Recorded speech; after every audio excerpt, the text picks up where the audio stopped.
तो हम first module में जानेंगे जो तरह तरह के इक्विपमेंट हैं उनके बारे में बातचीत करेंगे। लेकिन उससे पहले मैं आपसे बताना चाहूँगा कि जो होम गार्डनिंग है ये एक बहुत ही अच्छी एक हॉबी भी है। अगर हम इस हॉबी को प्रोफेशनल ढंग से करते हैं तो हम इससे पैसा कमा सकते हैं, और अगर प्रोफेशनल ढंग से नहीं करें, हमारे पास छोटा स्पेस है अपने घर के पीछे, घर के सामने, घर के आसपास, तो हम इसे हॉबी के रूप में भी कर सकते हैं। और हम अपने घर पर ही फूल उगा सकते हैं, सब्जी उगा सकते हैं, कुछ फल उगा सकते हैं। और अगर हमारे पास बड़ा स्पेस है, बड़ी ज़मीन है, तो हम कॉमर्शियल ढंग से भी अर्निंग कर सकते हैं। तो ये जो गार्डनिंग है, इस हॉबी से देखिए आप हमारे देश का जो वातावरण है उसके इम्प्रूवमेंट में भी हम हेल्प करते हैं। क्योंकि जब हम पौधे उगाते हैं, घर पे पौधे उगाएंगे तो डेफिनेटली वो पॉल्यूशन कंट्रोल करेगा, कार्बन डाइऑक्साइड को सोखेगा, बदले में ऑक्सीजन देगा। तो हमारे घर के आसपास ऑक्सीजन का अच्छा एक वातावरण रहता है। साथ ही जब हम घर में जब स्पेयर टाइम है हमारे पास, हम अपने छोटे से बगिया में जब हम काम करते हैं तो हम प्रसन्न रहते हैं। साथ ही हमें नेचर के पास जाने का मौका मिलता है, नेचर के बारे में सीखने का मौका मिलता है। बच्चे हमारे जब साथ रहते हैं, बच्चे भी लर्निंग करते हैं नेचर के बारे में। और हमारे छोटे से गार्डन में सिर्फ पेड़ पौधे ही नहीं रहते हैं, समय के साथ साथ तो बहुत सारी तितलियाँ आने लग जाती हैं, बहुत सारे स्पाइडर, दूसरे इंसेक्ट आने लग जाते हैं, बहुत तरह के बर्ड्स आने लग जाते हैं। आपका पर्पल सनबर्ड आने लग जाएगा, वो नेक्टर चूसने के लिए, इंसेक्ट खाने वाले इंसेक्टिवोरस बर्ड आ जाएंगे। तो हमारे पास तरह तरह की एनिमल लाइफ भी आना स्टार्ट हो जाती है। कुछ लिजर्ड्स मिलेंगी, गार्डन लिजर्ड आ जाएगा, कई बार स्किंक आ जाते हैं, स्नेक आ जाते हैं, स्नेल्स आ जाते हैं। तो बहुत तरह की छोटी लाइफ भी वहाँ आना स्टार्ट कर देती है।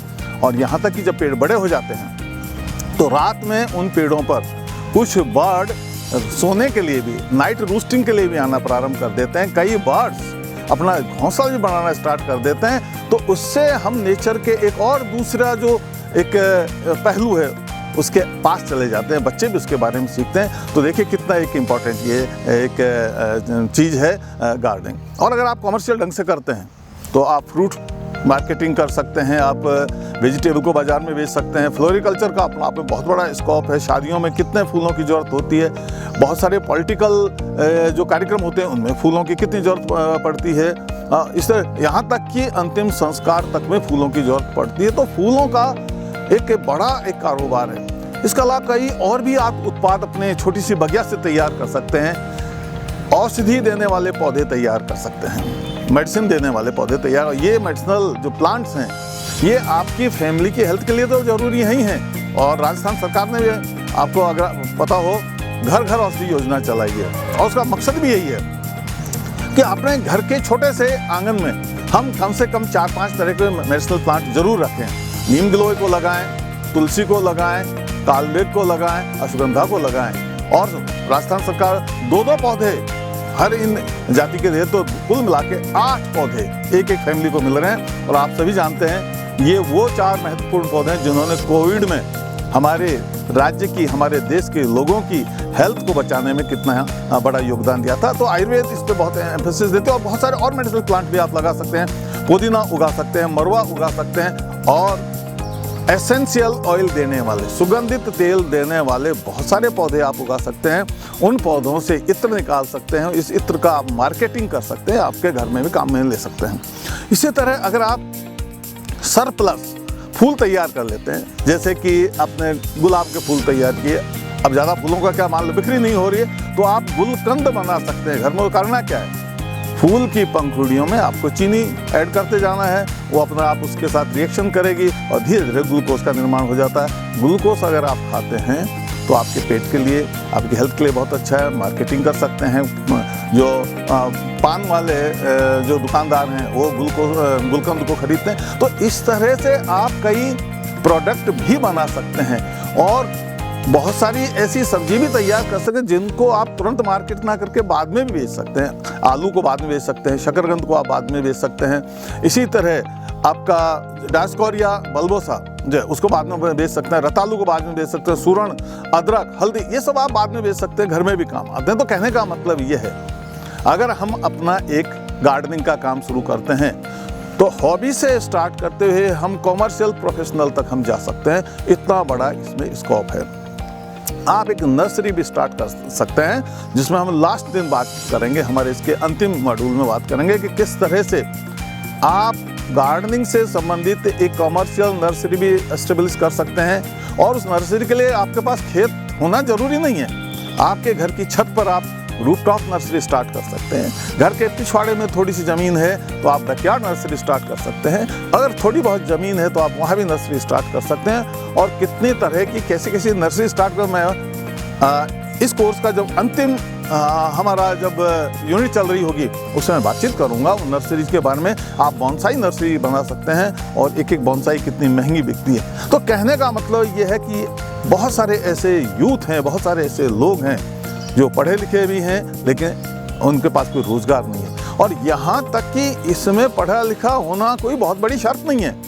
जो लोग बहुत कम शिक्षित या शिक्षित नहीं हैं वो लोग भी गार्डनिंग को अपने जीविका का एक साधन बना सकते हैं या कहीं और काम कर रहे हैं, इसको पार्ट टाइम जॉब के रूप में भी हम काम कर सकते हैं। घर में महिलाएं हैं, बच्चे हैं, उनके पास भी कई बार कुछ एक्स्ट्रा टाइम होता है, तो उस एक्स्ट्रा टाइम को अभी हम थोड़ा थोड़ा कुछ घंटे भी अगर उसमें योगदान दें तो ऐसी नर्सरी हम रन कर सकते हैं। नहीं अपने लिए फल सब्जी तो उगा ही सकते हैं, तो इससे हमारी फैमिली की हेल्थ अच्छी रहेगी। मन माना जो आज पेस्टिसाइड इंसेक्टिसाइड यूज हो रहा है फलों के और सब्जियों में, उससे बचा जा सकता है। तो बहुत सारे रोगों से एक तरह से हम बच पाएंगे और साथ ही हम इसको कमर्शियल तक भी ले जा सकते हैं। तो इसलिए इतनी ये बेहतरीन हॉबी है कि इसको आप प्रोफेशनल ढंग से कर सकते हैं। लेकिन जैसा मैंने कहा, इस काम को करने से पहले हमको कुछ बेसिक्स का आइडिया होना चाहिए, हमें उपकरणों का पता होना चाहिए, हमें तरह तरह की स्पीसीज का पता होना चाहिए, हर्ब शर्ब ट्री क्या होते हैं, उनकी क्या रिक्वायरमेंट है, उनका हमको पता होना चाहिए। तो मैं अभी बात प्रारंभ करूंगा तरह तरह के इक्विपमेंट से। वैसे तो बहुत तरह के उपकरण मार्केट में हैं और चाहिए भी, लेकिन ऐसा नहीं कि हमारे पास सब सारे उपकरण हो तो ही हम हमारा काम प्रारंभ करें। हमारे पास कुछ उपकरण हो तो भी हम काम प्रारंभ कर सकते हैं। और हर घर में कुछ उपकरण तो होते ही हैं।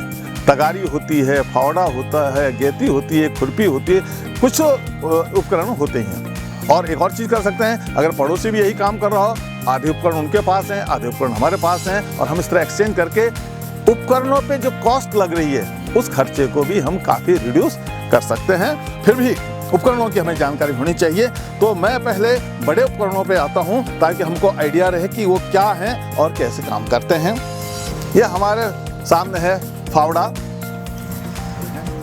इसमें फावड़े में मिट्टी के खुदाई के काम में ये उपकरण आता है, सब इसका यूज जानते हैं।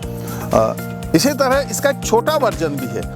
ये जहाँ 6 इंच से 9 इंच चौड़ाई वाला इसका फलक होता है, एक छोटा फावड़ा भी होता है जिसकी चौड़ाई लगभग 3-4 इंच होती है। तो कई बार आपको एक झिर्री, एक खाई, छोटी खाई खोदनी होती है। बड़ा कोई आपको बड़ी खुदाई नहीं करनी, छोटी सी खुदाई करनी है, एक नाली बनानी है, पतली नाली बनानी है। ऐसी खुदाई में ये आपका सकड़ा फावड़ा ये भी आपकी हेल्प करता है। कई बार मिट्टी बहुत कठोर है, ये दोनों ही उपकरण काम नहीं कर रहे हैं तो आपको गेंती की जरूरत पड़ती है। तो गेंती कई तरह की आती हैं, गेंती बड़ी होती है, गेंती छोटी होती है। तो आप आपके हिसाब से बड़ी गेंती, छोटी गेंती दोनों छोर पे काफ़ी नुकीली होती है, एक थोड़ी सी चौड़ी होती है। तो कठोर मिट्टी को खोदने के लिए आप गेंती का उपयोग करें। बड़ा अगर कमर्शियल खेती कर रहे हैं तो आपका गेंती बड़ी होनी चाहिए। छोटा घर है, छोटी ज़मीन है अपने बैकयार्ड में, तो आप छोटी सी गेंती भी काम में ले, बच्चों के लिए भी काम में आ सकते हैं। या घर में जैसे बच्चे भी काम कर रहे हैं, बड़े भी कर रहे हैं, तो बड़ों के लिए हम बड़ी गेंती ले सकते हैं, छोटे बच्चों के लिए हम छोटी गेंती को भी यूज कर सकते हैं। हमारे पास ये तगारी, कई जगह इनको पराती भी कहते हैं, सामान को, सामग्री को रखने ले जाने उसके लिए। ये देखिए प्लास्टिक की भी आती हैं, लोहे की भी आती हैं, साथ ही छोटी छोटी ट्रे भी आती हैं। ये ट्रे भी अलग अलग आकार के आप ट्रे रखें, इनमें कईयों में छेद भी हैं। ये देखिए आपका छेद है ये, तो ये चलने का भी काम कर सकते। कई बार हमें मिट्टी छाननी पड़ती है, कई बार हमको दूसरी चीज़ें छानने या बीजों को छानना पड़ता है। और ये लोहे का चलनी, एक लोहे के भी रखें, बड़ी चलनी भी रखें। उसका फ़ायदा ये है कि हम मिट्टी को, खाद को हम जब छानते हैं तो उससे क्या है कि हमारा छानने का उसमें जितनी भी गंदगी है, पत्थर है, प्लास्टिक के, वो सब अलग हो जाते हैं। तो तरह तरह की आप चालनी रख सकते हैं, लोहे का बड़ा चालना भी रख सकते हैं, छोटी चलनी भी रख सकते हैं। और इससे कई बार हम पानी भी देते हैं, जैसे झारे से पानी दे, बीज बोए हैं, छोटे बीज हैं, तो इसके ऊपर पानी डाल रहे हैं और चलनी से जा रहे हैं। तो जैसे आटा छानते हैं, पानी को भी जैसे छान रहे हैं ऐसे दे सकते हैं। और दूसरा, झारे से भी आप पानी देते हैं, झारे के आगे फाउंटेन लगा रहता है, उससे भी हम पानी देते। तो ये तरह तरह के काम आने वाले उपकरण हैं। फिर आपके पास ये हैंड ट्रैवल है। इसमें जैसे बेलचा होता है, बस छोटा बेलचा समझिए इसको, आप हाथ से पकड़ सकते हैं। ये मिट्टी भरकर कहीं आप डाल रहे हैं, कितनी या थैली भरने में भी इसको काम में ले सकते हैं। थोड़ा खुदाई में भी काम कर सकते हैं, ये उपकरण काम में आता है। तो ये एक छोटे बेलचे की तरह काम करता है। एक ये छोटा फोर्क है, ये आपको मिट्टी को इकट्ठा करना है, पत्तियों को इकट्ठा करना है, ऐसे सफाई करनी है, या आपने कोई घास को काटा है उसको एक तरफ हटाना है। तो ये मल्टीपर्पज़ है। इसमें 3 फोर्क इसमें खड़े, त्रिशूल जैसा ये उपकरण होता है। ये मल्टीपर्पज़ एक उपकरण है। एक हैंड कल्टीवेटर है, ये देखिए, इसमें 3 दांते होते हैं और जो 90 डिग्री पे मुड़े हुए होते हैं, छोटा सा। इसमें आपने जब कोई भी बेड प्लेन कर दी है, क्यारी आपने बना दी है, और आप इसको चलाएंगे तो ये 3 हल जैसी लाइन बनाता हुआ आएगा। और उन हलों की लाइन में आप पीछे पीछे कोई बीज इसमें बो सकते हैं, या इसमें से जो मिट्टी में गंदगी फंसी है, घास मिली हुई है, दीमक नहीं लग जाए, उससे आप सफाई करते उस मिक्स घास को आप बाहर निकाल सकते हैं। तो इस तरह ये भी कई तरह के काम आने वाला उपकरण है। ये एक तार है, पीछे से मुड़ा हुआ है ताकि हम पकड़ लें तो ये फिसल कर हाथ से निकले नहीं। और आगे देखिए, इसको चपटा किया गया है। ये साधारण तार है, खरीदने की कोई जरूरत नहीं। घर में कोई भी साइकिल की ताड़ी है, उससे हम बना सकते हैं। कोई और तार पड़ा उससे बना सकते हैं। और इसका काम ये, जब हम हमारी क्यारी में पौधों के अलावा दूसरा खरपतवार या कोई दूसरे और अनवांटेड पौधे जिनकी ज़रूरत नहीं है उनको हटाना है, तो आप इनको थोड़ा सा गहरे घुसा के उसकी जड़ सहित आप बाहर निकाल सकते हैं। थैली में भी आपका उपयोग है। थैली में आपने पौधे उगाए हुए हैं तो उनको भी आप थैली से भी खरपतवार को निकाल सकते हैं। तो ये एक तरह से वीडिंग के काम आता है, खरपतवार को हटाने के काम में आता है। ऐसा ही एक और पौधा है, उपकरण है जो इसी का जैसा है, जिसमें आगे छोटा सा खांचा बना हुआ है, पीछे हटता है, आगे इसको चपटा करके। तो ये खुदाई भी करता है। और मान लीजिए कोई नीचे से जड़ नहीं निकल रही है या गांठ है उसमें, तो इसको खांचे में फंसा कर और आप इसको ऊपर की तरफ लाएंगे तो जड़ सहित हम किसी भी खरपतवार को बाहर निकाल सकते हैं। दूसरा, कई बार एक क्यारी में हमने जैसे टमाटर के छोटे पौधे तैयार किए हैं, बैंगन के किए हैं, मिर्ची के किए हैं। आप उनको हाथ से अगर उखाड़ेंगे और दूसरी जगह लगाएंगे, उनकी जड़ें टूटती हैं। आपको हाथ से नहीं उखाड़ना है, उनको खोदना है, छोटी सी खुदाई करनी है। फावड़े से खोदेंगे तो भी पौधों को नुकसान होगा, गेंती से खोदेंगे तो भी, खुरपी से खोदेंगे। ये एक छोटी सी खुरपी का भी काम करता है, ये भी छोटी सी खुरपी का काम करता है। तो छोटे छोटे पौधे जिनमें 3-4 अभी छोटी छोटी पत्तियां आई हैं, उनको खोदने के लिए इन उपकरणों का वहाँ भी काम हम कर सकते हैं। इस तरह जो कच्ची पौध है, कच्ची पौध को हम उखाड़ कर कहीं बेचना है, किसी दूसरे किसान को किसी को देना है, या हमें दूसरी जगह ट्रांसप्लांट करना है, तो ये ट्रांसप्लांटिंग में छोटे छोटे पौधों को मदर बेड से एक दूसरी बेड में ले जाने के काम में ये आते हैं। एक उपकरण है सिकेटियर। ये इसमें एक, देखिए यहाँ पर एक लीवर है जो इसको बंद रखता है। अगर इस लीवर को हम ऊपर उठा देंगे, इस लीवर को हम ऊपर उठा देंगे तो ये अपनी स्प्रिंग की वजह से खुद ही खुल जाएगा। इसमें पीछे इसको हाथ में रख सकते हैं ताकि ये गिरे नहीं। जो काम में नहीं आ रहा है उसको बंद कर रखें। और ये शाखाओं को काटने के काम आता है। मान लीजिए आप नर्सरी में कटिंग तैयार करना चाहते हैं, तो 6 इंची या 9 इंची आप कटिंग तैयार करने के काम आएगा। या कोई आपको प्रूनिंग करनी है, आपका पौधा, फलों का पौधा या कोई और दूसरा पौधा आपके गार्डन में आपने लगाया हुआ है, उसमें कोई शाखा सूख गई है या नीचे अनवांटेड ब्रांचिंग हो रही है, या उस पौधे को एक शेप देनी है, तो ये कटिंग के काम में आता है। अब देखिए, जैसे कि मान लीजिए मुझे ये सूखी हुई ब्रांच अब हटानी है। अब ये मेरे, इससे मैं इसको आराम से, ये अगर मैं खींचूंगा तो छाल छिलेगी। हमें छाल नहीं छीलनी है। अगर कोई हमारी खाल उतार दे तो हमारी बॉडी में सड़ान की प्रक्रिया शुरू हो जाएगी, क्योंकि घाव बनेगा। इसलिए घाव बनने से रोकने का, ये छोटा घाव बने तो इससे हम इससे कटाई करते हैं। मान लीजिए ये मेरी आंखों पे, मेरे घर में, मेरे बाग में, मेरी आंखों पे, मेरे सिर पे ये टकरा रहा है, अब मुझे इतना सा काटना है, तो इसका कुल्हाड़ी यूज नहीं करनी, कुल्हाड़ी यूज हो ही नहीं सकती, मैं सेकेटियर को यूज करूंगा और मुझे पीछे से दबाना है, ये वहीं से काटेगा जहां से मैं उसको काटूंगा। तो इस तरह ये एक ऐसा उपकरण है जो शाखाओं को, पतली शाखाओं को, हरी शाखाओं को काटने के काम आता है, सूखी शाखाओं को काटने के काम आता है। जब आप कनेर, बोगनविलिया या दूसरे पौधों की कटिंग से नए नए पौधे तैयार करना चाहते हैं तो उसमें भी ये काटने के काम में आता है। तरह तरह के सेकेटियर मार्केट में मिलते हैं, तरह तरह उनके नाम हैं, तरह तरह उनके यूज हैं, तो उनको ये सेकेटियर हम जो हमारे लिए सबसे ज़्यादा साधारण सेकेटियर खरीद लें, लेकिन आपको एक्सटेंसिव गार्डनिंग करनी है तो 3-4 तरह के हम सेकेटियर भी खरीद सकते हैं।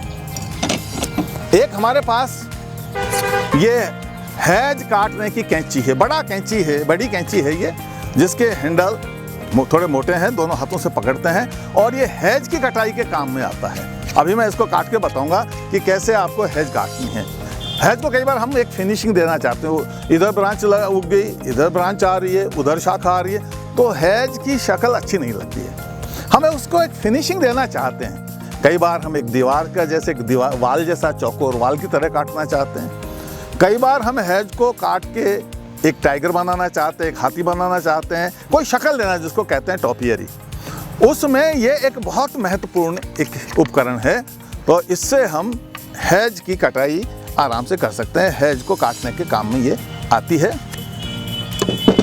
सेकेटियर से हमने ऐसी जगह शाखा काटने का काम जहां हमारा हाथ पहुंच जाए, लेकिन कई बार शाखा बहुत ऊपर है, हमें वहां आप ऊपर कैसे काटेंगे, या तो सीढ़ी लाएं या पेड़ पर चढ़ें, तो ऐसी स्थिति में हमारे पास एक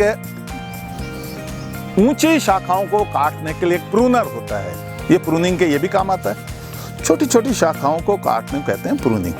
तो ये आपका हाई प्रूनिंग के काम आता है। अभी बहुत मान लीजिए ऊपर शाखा है, अब ये मेरे हाथ से ऊपर शाखा है, मैं वहां पहुंच ही नहीं सकता, मैं सेकेटियर को भी पकड़ता हूं तो अभी मेरा सेकेटियर भी वहां तक नहीं पहुंच पा रहा है, तो अब मैं क्या करूं, तो हाई ब्रांचेज जो हैं उनको काटने के लिए मेरे पास ये लॉन्ग प्रूनर है और मैं ये काट दिया मैंने।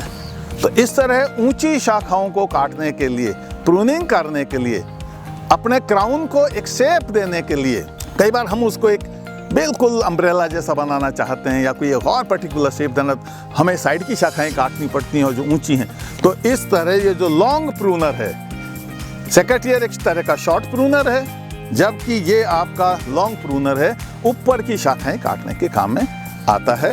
एक और हमारे पास उपकरण है, ये एक कैंची है। ये कैंची, अगर आपका छोटा लॉन है तो लॉन को समय समय पर उसकी घास बड़ी हो जाती है, तो घास की अगर कटाई नहीं करेंगे तो वो तो लॉन तो बहुत सुंदर नहीं लगेगा। तो छोटे लॉन में अगर आप मशीन से, मोवर से काटते हैं तो इतना छोटा लॉन है कि मोवर को घूमने की जगह नहीं है। बड़ा लॉन है, किसी खेल का मैदान है, किसी होटल का लॉन है, या किसी बड़े ऑफिस का लॉन है, या हवाई अड्डे के आसपास का लॉन, वहाँ तो मूवर्स होते हैं, उनसे आप वो मैकेनिकली भी चल सकते हैं, मैनुअल भी चल सकते हैं, तो उनसे आप कटाई कर सकते हैं। लेकिन छोटा ही लॉन है, घर में छोटा सा लॉन है, तो आप एक कैंची से भी काट सकते हैं। तो ये आपका ग्रास कटिंग के लिए काम आने वाली एक कैंची है। इसमें एक स्प्रिंग लगी होती है, जो बस आप दबाएंगे, छोड़ेंगे तो ये वापस खुल जाता है, दबाएंगे तो ये वापस काट देती है। तो जो कैंची हमारे घर में कपड़े काटने का काम आती है, बस उसी का ही एक वर्जन है, दूसरे तरह की कैंची है जो घास काटने के काम में आती है। कैंची से शाखा नहीं काटने, अगर आप कैंची से शाखा काटने का काम लेंगे तो ये जल्दी खराब हो सकती है, तो इसको प्रोटेक्ट हमें करना है, इसको हमें बचाए रखना है। जब हम थैली में पौधे तैयार करते हैं, प्लास्टिक की थैली में तैयार करते हैं, तो सीधे अगर हम पौधे उसमें तैयार करेंगे तो पौधे सड़ जाएंगे, हमें उसमें छेद पहले करना पड़ता है। तो छेद करने के लिए ये जो सुआ है, इसी सुए का एक और सुआ जो आगे से बिल्कुल नुकीला रहे, चपड़ा नहीं हो, तो आप उस थैली में कम से कम 3 छेद 4 छेद आप जरूर करें। कई बार एक एक थैली में छेद करने की जरूरत नहीं है, बहुत सारी थैली एक साथ रख लें और इसको रखते हुए और हथौड़े से आप इसको लगाएंगे तो आप आराम से 7, 8, 10 थैलियों में एक साथ छेद कर सकते हैं। तो हथौड़ा भी आपके काफ़ी काम आता है। कई बार कुछ बीज बहुत कठोर होते हैं, फल बहुत कठोर होते हैं और बीज उगता ही नहीं है, तो उनमें फल को तोड़ने के लिए हल्का छोटा हथौड़ा का काम हमें एक आवश्यकता पड़ती है, ताकि जो बाहर का आवरण उसमें हल्का सा क्रैक हो जाए। क्योंकि क्रैक होने से फायदा क्या होगा, उसमें पानी जाएगा, हवा जाएगी, तो वो बीज उगने के काम आएगा। तो हथौड़ा हमारे कई काम आता है, मल्टीपर्पज़ ये इक्विपमेंट है हथौड़ा। ऐसे ही जो पौधे हम तैयार करते हैं, प्लास्टिक की थैलियों में तैयार करने का रिवाज रहा है। हालांकि अभी सरकार ने बैन भी लगाया है।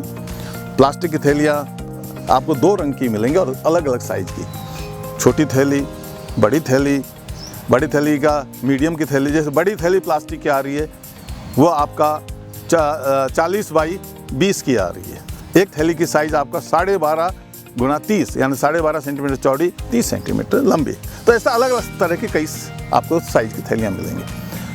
हमें अब एक आता है कि हम काली थैली यूज करें पौधे उगाने के लिए या जो सफ़ेद कलर की ट्रांसपेरेंट। हमेशा मैं ये कहूँगा कि आप काले रंग की थैलियों को यूज करें। काले रंग की थैली क्यों यूज करते हैं? इसलिए करते हैं, आप देखिए पौधे की जड़ें ज़मीन के अंदर घुसी हुई हैं, तो जहाँ जड़ें हैं और ज़मीन के नीचे लाइट तो पहुँचती नहीं, वहाँ तो अंधेरा है। लाइट पहुँच रही है, जो पौधे के हिस्से हवा में है वहाँ रोशनी पहुँच रही है। तो जड़ को तो अंधेरे में रहने की आदत है, जड़ की बनावट नेचर ने की है, वो अंधेरे में रहने लायक की है। तो अगर हम काली थैली में मिट्टी भरकर फिर पौधे तैयार करते हैं तो जड़ों को अंधेरा मिलता है, जड़ों को नेचुरल एनवायरनमेंट मिलता है। इसलिए आप नेचुरल एनवायरनमेंट देने के लिए काली थैली को यूज करें, ना कि ट्रांसपेरेंट थैली। थैली जो प्लास्टिक की वो एक बार यूज होती है और जब पौधा लगा देते हैं हम उसमें से निकाल के, तो वो थैली को फाड़ना पड़ता है। वो थैली वेस्ट है, उसको कहीं कहीं बेचना पड़ेगा, हटाना पड़ेगा। एक और पॉल्यूशन, प्लास्टिक का पॉल्यूशन होने लगता है। तो इस पॉल्यूशन को कम करने के लिए एक नई चीज़ें आई हैं, इनको कहते हैं रूट ट्रेनर।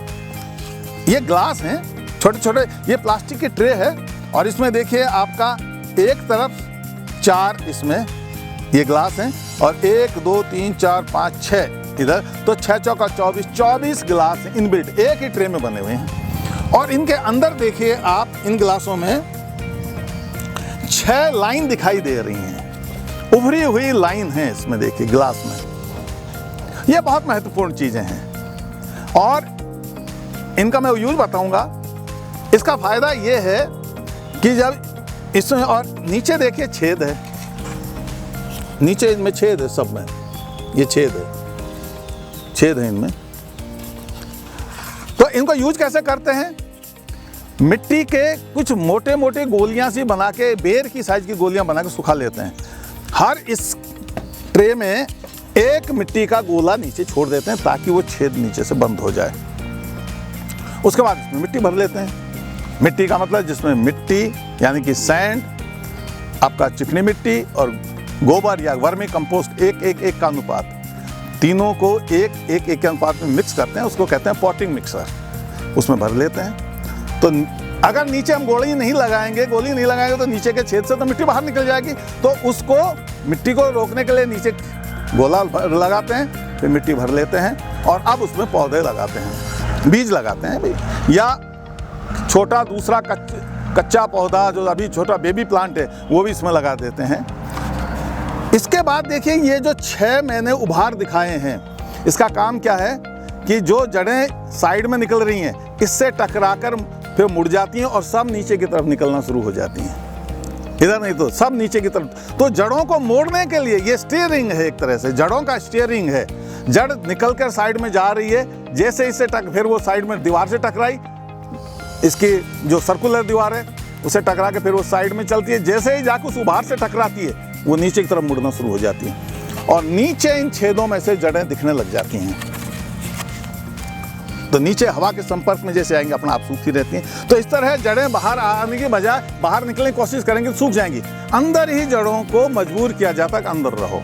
तो इस तरह ये जो आजकल ट्रे आई हैं इनका फ़ायदा क्या है?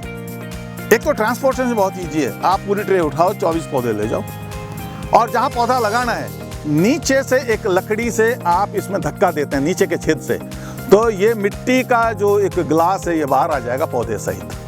तो इस तरह हम पौधे को जहाँ लगाना चाहते हैं वो लगा देंगे, इस ट्रे को दोबारा काम में ले लेंगे। तो इस तरह रीयूजेबल ये ट्रे आई हैं। तो ये रूट ट्रेनर कहलाती हैं, क्योंकि रूट को ट्रेन करती हैं, रूट को नीचे की तरफ ट्रेनिंग करती हैं, नीचे जाओ नीचे जाओ नीचे जाओ। जबकि और थैलियों में जो हम काली या सफ़ेद थैली यूज कर रहे हैं उनमें बार बार थैली को उठा के बाहर निकली जड़ों को काटना पड़ता है। तो ये कुछ उपकरण हैं। और एक हमारा मॉड्यूल और आएगा जिसमें हम रसायनों के बारे में जानेंगे, कौन कौन से वो केमिकल हैं, ग्रोथ प्रोमोटर हैं, दीमक लग जाए क्या करेंगे, या फंगस लग जाए क्या करेंगे। तो वो भी हमारे एक तरह के इक्विपमेंट हैं। तो इक्विपमेंट और जो केमिकल्स हैं दोनों ही हमारे गार्डनिंग के लिए बहुत ज़रूरी हमारी समझ है। तो हम जो केमिकल वाली चीज़ें हैं वो हम अपने एक अलग मॉड्यूल में हम उनको समझेंगे। तो ये अभी मैंने इक्विपमेंट्स की बात की। अब मैं कुछ इक्विपमेंट को यूज करना, जैसे कि आपका हैज को कैसे काटेंगे उसको मैं एक डेमो दूंगा ताकि आइडिया आ जाए। बहुत सारे लोग आजकल शहर में अपनी अर्निंग हैज काटने से या लॉन को काटने मेंटेनेंस का ठेका ले लेते हैं। शहर में कितने ही लोगों के घरों में हैजेज लगी हुई हैं, लॉन्स लगे हुए हैं, उनसे टाई अप कर लेते हैं, उनका एक महीने का पैसा फिक्स कर लेते हैं। वो सप्ताह में या 15 दिन में एक बार जाते हैं, उनके लॉन को काटे आते हैं, उनकी हेज को काटे, इस तरह साल में एक अर्निंग कर। तो आपने किसी आदमी ने अगर एक शहर में 20 क्लाइंट भी पकड़ लिए तो आप देखिए तो आपकी एक आमदनी का सिलसिला जरिया आपका स्टार्ट हो जाता है। तो इसको कैसे यूज करते हैं मैं वो अभी आपको बताऊंगा।